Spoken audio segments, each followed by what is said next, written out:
The Russell Wilson era in Denver is over after just 2 seasons. The Broncos informed the veteran quarterback on Monday that they will release him after the start of the new league year on March 13.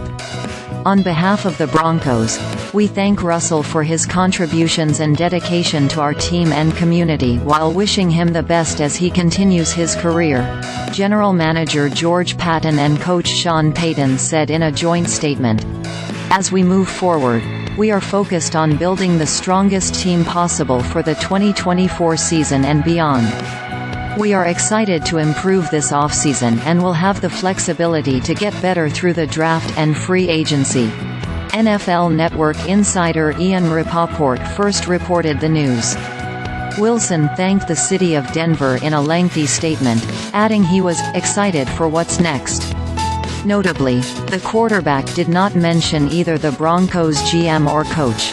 "Tough times don't last," Wilson wrote, in part, "but tough people do." As a result of parting ways with the highly paid signal caller, Denver will eat $39 million but avoid a $37 million guaranteed trigger for the 2025 season that would have taken effect this month. Still, the Broncos will take on $85 million in total dead salary cap over the next 2 years by releasing Wilson, which will be the largest dead cap hit in NFL history.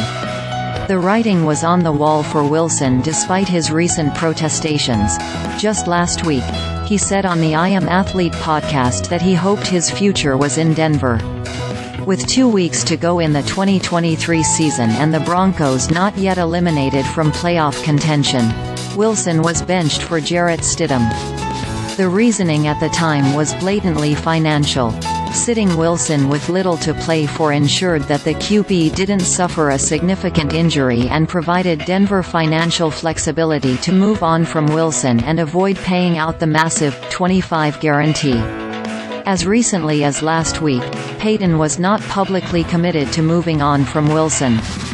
Finally, on Monday, the plan to excise Wilson from Denver's future and rid the franchise of a doomed union came to fruition.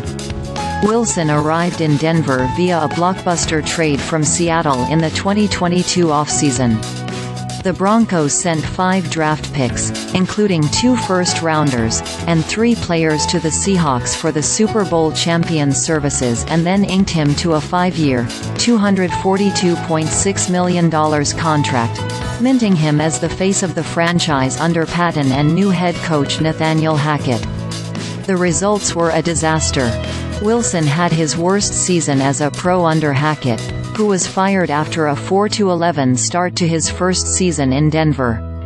When the veteran Payton was brought in to right the ship, Wilson improved but only marginally, leading to his benching and imminent departure. All told, Wilson played 30 games under center for the Broncos, leading them to an 11-19 record, completing 63.3% of his passes for 6,594 yards and throwing 42 touchdowns to 19 interceptions.